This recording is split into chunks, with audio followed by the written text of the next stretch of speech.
এখন আমরা অপারেটিং সিস্টেমে থ্রেড নিয়ে ডিসকাস করব। সো থ্রেড কি জিনিস? Thread is a basic unit of CPU utilization. তো আমাদের অপারেটিং সিস্টেমের মেইন গোল বা মেইন টার্গেট থাকে আমাদের যে সিপিইউ বা প্রসেসর আছে সেই প্রসেসরটাকে ইউটিলাইজ করা। তো সেই প্রসেসরটাকে ইউটিলাইজ করার একটা বেসিক ইউনিট হিসেবে আমরা চিন্তা করতে পারি থ্রেডকে। So a thread contains thread ID, program counter, register set and stack. So thread আসলে প্রসেসের মতোই আরেকটা সিমিলার কাইন্ড অফ স্ট্রাকচার বা সিমিলার কাইন্ড অফ জিনিস, যেটা আসলে কোন একটা স্পেসিফিক টাস্ক কমপ্লিট করতে পারে সিপিইউকে ইউটিলাইজ করে। থ্রেড কোনো না কোনো প্রসেসের আন্ডারে থাকে। That means a process can have a single thread or a multiple threads. So same প্রসেসে যে থ্রেডগুলো থাকে সেই থ্রেডগুলোর মধ্যে ওই প্রসেসটার code section, data section and operating সিস্টেমে যে রিসোর্স প্রসেসটাকে অ্যালোকেট করা আছে এই তিনটা জিনিস শেয়ার করা থাকে। So a traditional process has a single thread of control. মানে আমাদের আগের যে অপারেটিং সিস্টেম ছিল বা ট্রেডিশনাল সিস্টেম ছিল বা ট্রেডিশনাল প্রসেসের কথা যদি আমরা চিন্তা করি, সেই ট্রেডিশনাল প্রসেসে একটা সিঙ্গেল থ্রেড অফ এক্সিকিউশন থাকে। মানে পুরো প্রসেসটাই একটা সিঙ্গেল থ্রেডে এক্সিকিউট হয় rather than using multiple threads. But process with multiple threads can perform more than one task at a time. আমরা যদি ভেবে চিন্তা করি যে একটা প্রসেসের কয়েকটা টাস্ক কমপ্লিট করতে হবে, ফর এক্সাম্পল 1 2 3 4, সো এই চারটা কাজ কমপ্লিট করতে হবে একটা প্রসেসকে। প্রসেসটা যদি সিঙ্গেল থ্রেডেড হয় তাহলে কাজগুলো এইভাবে একটা সিঙ্গেল থ্রেডে একটার পর একটা এক্সিকিউট হবে। আর যদি আমরা বলি যে multiple threads are available for that process, then in that case যদি দুইটা থ্রেড হয়, সো প্রথম থ্রেড হয়তো 1 2 একসাথে এক্সিকিউট করা শুরু করবে, দেন 3 4, সো পুরো চারটা টাস্ক তার দুইটা থ্রেড অফ কন্ট্রোলে এক্সিকিউট হবে। So this is the difference between single threaded process and multi threaded process. তো এখানে আমরা একটা এক্সাম্পল দেখতে পাচ্ছি। তো এখানে দুটো সিনারিও দেওয়া আছে, একটা সিঙ্গেল থ্রেডেড প্রসেস, একটা multi threaded process, and in both scenarios আমরা যেটা মেইন ডিফারেন্স সেটা হচ্ছে দিস লাইন অফ এক্সিকিউশন। এখানে একটা লাইন অফ এক্সিকিউশন আছে, এখানে তিনটা লাইন অফ এক্সিকিউশন আছে। That means this process has 3 threads. আচ্ছা, তো এখানে দেখার বিষয় হচ্ছে থ্রেডগুলোর মধ্যে আসলে কোন জিনিসগুলো শেয়ার থাকে আর কোন জিনিসগুলো প্রত্যেকটা থ্রেডের জন্য আলাদা থাকে। সো প্রসেসের যে কোড, প্রসেসের যে ডেটা অ্যান্ড ফাইলস, এই জিনিসগুলো প্রত্যেকটা থ্রেড শেয়ার করে।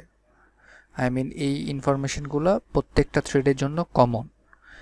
আর প্রত্যেকটা থ্রেডের জন্য আলাদা আলাদা কিছু ভ্যারিয়েবলস বা কিছু ইনফরমেশন রাখার দরকার হয়, সেগুলো হচ্ছে রেজিস্টার অ্যান্ড স্ট্যাকে থাকে। সো প্রত্যেকটা থ্রেডের জন্য আলাদা আলাদা রেজিস্টার অ্যান্ড স্ট্যাক ক্রিয়েট হবে, বাট দিস ডেটা, এই ইনফরমেশনগুলো প্রত্যেকটা থ্রেডের জন্য কমন অ্যান্ড এগুলো শেয়ার্ড থাকবে। এখন আমরা দেখি যে থ্রেড আসলে ইউজ করার বেনিফিটটা কই। প্রথম বেনিফিট হচ্ছে রেসপন্সিভনেস। থ্রেড একটা সিস্টেমের রেসপন্সিভনেসটা বাড়ায়, থ্রেডিং কনসেপ্টটা। ফর এক্সাম্পল আমরা আগে যে এক্সাম্পলটা দেখেছিলাম যে আমার যদি চারটা কাজ কমপ্লিট করতে হয় একটা প্রসেসের জন্য, এখন আমি ধরে নিলাম যে এই প্রথম কাজটা করতে অনেক সময় লাগে, for example 5 minutes. So 5 minute ধরে এই কাজটা শেষ করার আগে কিন্তু পরের কাজটা, সেকেন্ড কাজটা স্টার্ট হচ্ছে না। So for these 5 minutes the system is irresponsive, right? কারণ কিছু করার নাই আনলেস এটা এই কাজটা কমপ্লিট হচ্ছে। সো থ্রেডিং হলে কি হতো, আমি হয়তো আরেকটা থ্রেডে এই প্রসেসটাকে বা এই টাস্কটাকে কমপ্লিট করতে পারতাম বা এক্সিকিউটিং করতে পারতো, তো আমার সিস্টেমটা রানিং থাকতো বা ইরেসপন্সিভ থাকতো না। সো আমরা প্রথম বেনিফিট এটা বলতে পারি থ্রেডিংয়ে যে আমার সিস্টেমটাকে মোর রেসপন্সিভ করবে। দেন রিসোর্স শেয়ারিং, আমরা জানি যে থ্রেডগুলো they share the memory and resources of the process. So যেহেতু হচ্ছে আমার টাস্কগুলো ডিভাইডেড হয়ে যাচ্ছে and both thread they actually share some data of the process, so এই শেয়ারিং কনসেপ্টটা অনেক বেশি কাজে লাগবে আমার প্রসেসটা বা টাস্কটা পুরো তাড়াতাড়ি বা কমপ্লিট করার জন্য। economical, these are more economical to create and context switch threads. আমরা যদি বিভিন্ন কাজ বা বিভিন্ন টাস্ক কমপ্লিট করতে চাই বা একটা প্রসেসের সাব প্রসেস ক্রিয়েট করতে চাই, process creation takes time, because একটা প্রসেস ক্রিয়েট করার সময় ওই প্রসেসের জন্য আমার মেমোরি অ্যালোকেট করতে হয়, দেন অপারেটিং সিস্টেমের রিসোর্স অ্যালোকেট করতে হয়, অ্যান্ড এই অ্যালোকেশনগুলো আবার কোনো একটা টেবিল বা কোনো একটা লেজারের মধ্যে স্টোর করে রাখতে হয়। So process creation actually is economically costly than thread creation in reality. So আমরা যেটা বলতে পারি যে মাল্টিপল টাস্ক যদি আমরা কমপ্লিট করতে চাই আমরা জাস্ট মাল্টিপল থ্রেড ক্রিয়েট করতে পারি, that is more economical. and in terms of scalability, because the threads can be running in parallel on different processing cores.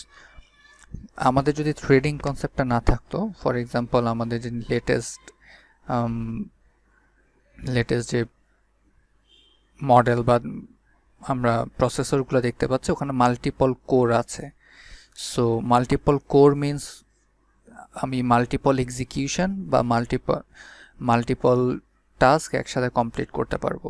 But আমার যদি থ্রেডিং কনসেপ্টটাই আমার অপারেটিং সিস্টেম সাপোর্ট না করে, দেন ইন দ্যাট কেস এই multiple থ্রেডের আসলে কোনো benefit আমরা ইউজ নিতে পারবো না, জাস্ট অনলি একটা কোর সিঙ্গেল থ্রেড হিসাবে এক্সিকিউট করবে।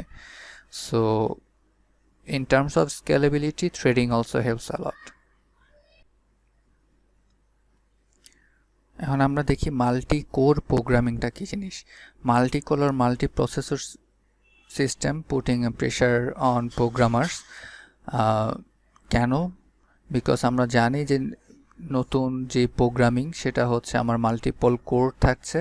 সো আমি যখন মাল্টিপল কোর ইউজ করার বেনিফিটটা বা ফ্যাসিলিটিটা পাচ্ছি, ইন দ্যাট কেস আমার যদি একটা সিঙ্গেল টাস্ক থাকে, এই সিঙ্গেল টাস্কটাকে আমি এই যে মাল্টিপল কোরগুলো ইউজ করে কমপ্লিট করব, দ্যাটস ওয়াই আমাকে কিছু প্রি প্রসেস করতে হয়। There are some challenges in that case too. কি সেটা হচ্ছে ডিভাইডিং অ্যাক্টিভিটিস। আমার এখানে যে অ্যাক্টিভিটিগুলো আছে এগুলোকে ডিভাইড করা, যে কোন কাজগুলো কোন করে আমরা করব, দেন ব্যালেন্স করা, এই যে ডিস্ট্রিবিউশনটা বা টাস্ক অ্যাসাইন করার ব্যাপারটা বা ডেটা অ্যাসাইন করার ব্যাপারটা ব্যালেন্স করা, দেন ডেটা স্প্লিটিং, যে এখানে যে ডেটাগুলো আছে কোন ডেটা কোন কোরকে আমি পাঠাতে চাই, then data dependency, is there any dependency between this core data and this core's data, then at last testing and debugging, যে এইভাবে যে আমি আমার টাস্কটাকে ডিভাইড করে দিলাম মাল্টিপল করে, এরপর তারা যে কমপ্লিট করে আমাকে রেজাল্ট দিল সেটা কি ঠিকঠাক কাজ করছে কি কাজ করছে না, it's the debugging. So these are the challenges actually the programmers are facing in terms of multi-core programming. Multi-core programming আসলে সিস্টেমকে আরো অনেক বেটার পারফরমেন্স এনে দেয়। সো মাল্টিকোর প্রোগ্রামিং এর দুইটা কনসেপ্ট আছে, একটা হচ্ছে প্যারালেলিজম, একটা concurrency. So what is parallelism? Parallelism implies that a system can perform more than one task simultaneously. So আমি যদি বলি যে আমার কাছে এই তিনটা কোর আছে, এই তিনটা কোর আছে, দেন তিনটা different task, maybe task 1, task 2 and task 3, তিনটা ডিফারেন্ট টাস্ক এখানে অ্যাট দ্য সেম টাইম চলতে পারবে simultaneously. This is parallelism. And concurrency supports more than one task making progress. So making progress and simultaneously is not the same. So concurrently means, for example, আমার একটা core আছে, আমার দুইটা different task আছে। So আমি এই টাস্কটাকে আমি কিছুক্ষণ এখানে রান করলাম, দেন এই টাস্কটাকে কিছুক্ষণ রান করলাম। সো আমি যদি স্টেট দেখতে চাই, this process also has a started execution and this process also has started execution. So concurrency এই জিনিসটা প্রোভাইড করে যে মাল্টিপল টাস্ক বা মাল্টিপল প্রসেস সে প্রোগ্রেস করতে পারবে, তার এক্সিকিউশন আগাতে পারবে। সো দিস কনকারেন্সি এটা আসলে সিঙ্গেল প্রসেসর বা সিঙ্গেল কোরে হতে পারে, মাল্টিপল কোরেও হতে পারে। সো এই যে কনকারেন্সিটা প্রোভাইড করছে, আমরা বলছি স্কেডিউলার আসলে এই জিনিসটা প্রোভাইড করে। বিকজ আমি জাস্ট একটু আগে বললাম যে এই কোরের মধ্যে T1 কিছুক্ষণের জন্য এক্সিকিউট করবে, দেন T2 কিছুক্ষণের জন্য এক্সিকিউট করবে। সো কে কতক্ষণ ধরে এক্সিকিউট করবে এই জিনিসগুলো অ্যাসাইন করে বা ডিফাইন করে থাকে scheduler. So for using a scheduler we can achieve actually concurrency.